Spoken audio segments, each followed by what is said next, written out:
What is up, guys? EAG here, and today we got Christmas horror stories because you know it's that time of year. So we're gonna get into it. Gonna get some more spooks on. Hopefully it's good. I'm hoping it is. I've been waiting for the Christmas one for a while now, and now that it's out, I'm happy. And so yep, let's get straight into it.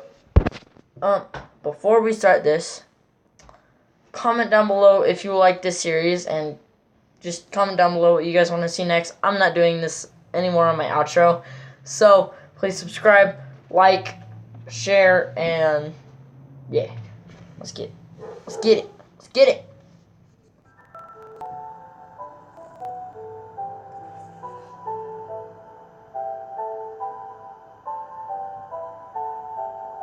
At least it's more Christmas music than horror right now. I don't know what it's gonna be like. Meeting my ex-girlfriend's family during the holidays was the worst weekend of my life. They lived in a different state than my ex Kaylee and I. We were on Long Island in New York. They were all the way up in Vermont. Our relationship was still kind of new, but she seemed to think it was serious enough for her parents to invite the two of us up there for Christmas. Kaylee had a really small family, so apparently it would be just the two of us, her brother, and her parents. Pulling up to the house was a pleasant surprise. The house was beautiful, and it stood on a huge, well-kept property secluded from any other houses. As Kaylee and I got out of my truck, our parents came out to the porch to greet us. First impressions, they seemed friendly and weird, an unexplainable type of friendly. The father didn't smile, but he shook my hand, patted me on the back, and said it was great to meet me. The mother hugged me, showing a lot more emotion, but something about her face was a bit off-putting. She had a really wide smile that seemed a bit exaggerated. The house was as beautiful inside as it was outside. That's awesome. It had a wooden lodge-type atmosphere to it. A little while later, I met Katie's brother Paul, who got home from work. He was a really socially awkward dude. He had a bowl cut and had a whole tattoo sleeve running up his arm. We had dinner, which was awkward at certain moments, but other than that, it was kind of normal. After dinner, we watched a Christmas movie in the living room. I tried not to make eye contact, but I could tell Paul kept looking at me for extended periods of time, on a few different occasions. That's weird. At one point, I finally looked back at him, and we locked eyes for like 3 seconds before he turned back to the TV. He was giving me the most judgmental stare I'd ever seen, and it made me only more uncomfortable. At the end of the night, Kaylee and I were in the guest room, which had an attached bathroom. Kaylee was in the bathroom.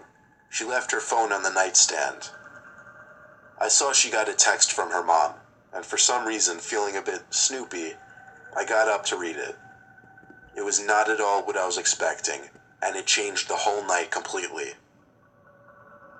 Briefly on the screen, it said, "Text from mom. Do you think he suspects anything yet?" But the message quickly switched to new message, I'm guessing because she had iMessage notifications set to hide once the phone locks. I wanted to read what was said before that, but her phone had a password, unfortunately. I could actually feel my heart pumping now. Kaylee came back into the room. I kind of gave her the cold shoulder because my mind was racing. She seemed to notice. She was texting on her phone for a bit before turning out the lamp and going to sleep. I couldn't sleep, though. I was rolling around for hours wondering what that text meant, and if it was about me. And what the hell was up with her brother?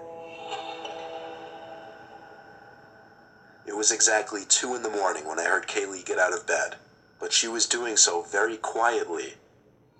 Normally I'd find this to be a kind gesture, but under the circumstances, I was finding this suspicious now. I didn't move. I pretended to still be asleep. I heard her come to my side of the bed and stand there for a few moments, then leaving the room and walking downstairs. Then I heard someone else walking downstairs, and then another person. Something was going on.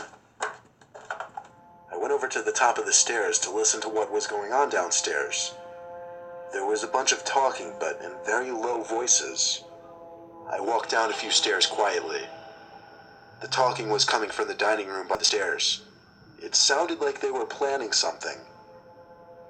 I heard Kaylee say something like, "When I go back up, you stand by the door." Then I heard her brother say something, but what was going on was really starting to hit me in the face, or at least what I think was going on. My I went heart's back to the racing. room to grab my stuff and leave. As I was grabbing the keys, I noticed something in the corner of the room. I turned the lamp on, which exposed Kaylee's dad sitting in a chair in the corner of the room, blank expression on his face behind his glasses, staring at me. I screamed at least 4 times, "You're all crazy," as I ran to my car. I put the car in drive practically before the car was even fully on, and floored it out of that long driveway back to the road. I didn't stop once except for gas, and at that gas stop I checked my phone and saw Kaylee texted me saying, "What the fuck happened?" I didn't respond, not until later that night when I got home. I said, "I don't know what you and your sick family were planning on doing to me. I don't want to know. Don't ever contact me or come near me again, and I won't report this." I said this only because I knew there was no proof at all of what happened, or what might have been about to happen. She never replied.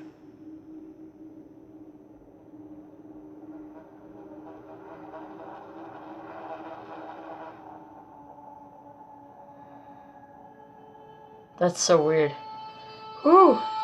It was Christmas Eve night, 1 in the morning. I was in our den watching TV because I always like to stay up extra late on Christmas Eve. To make things more festive and cozy feeling, it was during a snowstorm. I left the window open and the backyard light on just so I could also have the view of the snow in the backyard. I was focused on the TV at the moment, but through my peripheral vision, I thought I could briefly see something in the backyard. I turned to the window, but besides the falling snow, there was nothing going on out there. Still, I got up and went to the window just to be sure. Nothing. I sat back down on the couch, but now I was constantly checking the window to see if anything was outside. About 10 minutes later, I calmed down and forgot about it and reverted my full attention back to the movie. Then I heard, loud and clear, the backyard gate slam shut. Now I almost knew someone was back there. I slipped on my shoes and a jacket and went out to the backyard to check it out. There were boot marks in the snow leading from one gate across the yard to the other gate. I was not feeling brave enough to follow them, so I went back inside. As I was taking off my boots and jacket, I saw a track of wet, muddy snow on the den carpet, leading from the office to the hallway that led to the living room. That was also the way to my parents' room. First, I had to go to the office to see how they broke in, so I followed the boot marks to the office without turning on any lights to make my presence known.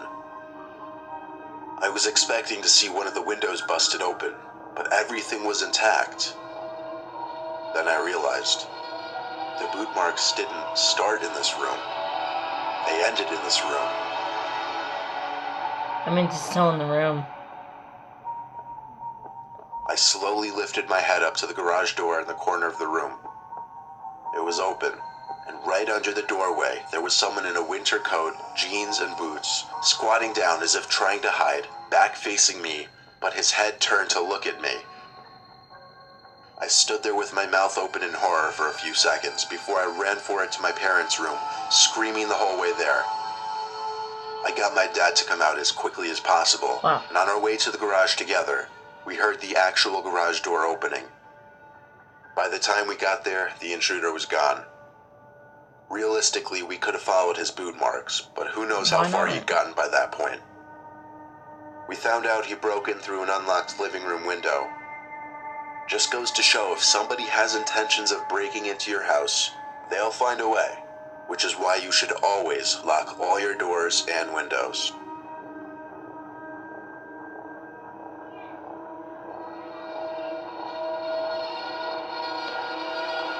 That one wasn't as scary as the first one, I think, but it was interesting.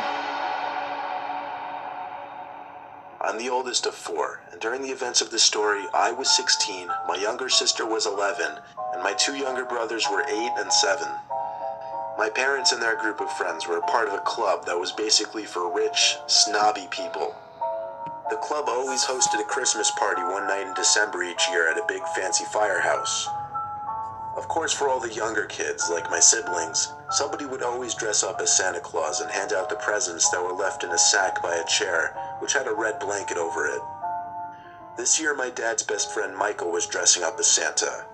He was sitting at the same table as us, so when the time came for him to leave and get changed into the Santa suit, I saw him get up and walk out the door. There were like 20 young kids there, they never noticed. Wow. Everyone was having a good time, chatting and Oh, whatnot, that's awesome. kids playing on the floor in the center of the room, when the door to the firehouse opened and bells were heard jingling. All the kids jumped up yelling Santa, and in came Michael in a surprisingly unimpressive Santa costume. It honestly looked like the cheapest thing he could find at Party City. A serious downgrade from last year. Party City, that's funny. The hat and the beard were alright, but the costume just seemed cheap. Not the usual costume the club supplied. He chuckled and did his best Santa impression. I had to say he was doing a really good job of changing his voice, though. I saw a few of my parents' friends whispering to each other. Michael grabbed the bag of gifts and said in his best Santa voice he'd be right back with the presents. He sounded so different, though. He walked out the door with the bag of gifts. That's when my dad and a couple other guys ran after him yelling, "Hey!" I still didn't know what was going on. Not until my mom told me that wasn't Michael. I wanted to feel important, I guess, so I ran outside to the parking lot as well, where I found my dad and 2 other guys standing there, looking around dumbfounded. The man dressed as Santa was gone. Dang. The real thing they were concerned about was where Michael was. Ooh. Michael's car was also missing. I asked them if they were sure that wasn't Michael. They were all positive, though. We tried calling Michael, but his phone was off. We tried his house phone after a while, too, which went to voicemail. We had to send a search party, but we couldn't find him anywhere, This is though. interesting. Eventually, my dad and I returned to the firehouse to pick up my mom and siblings. Just about everyone went home by then. I waited outside. I heard a scream for help in the distance. It came from the woods, deep in the woods. I ran to the tree line to scream back Michael's name. He yelled back help again. It was him.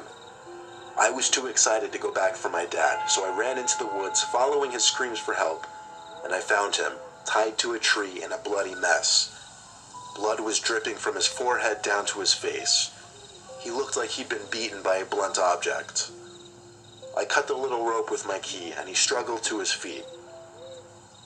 I walked him back to the parking lot, and he screamed when he saw his car was gone.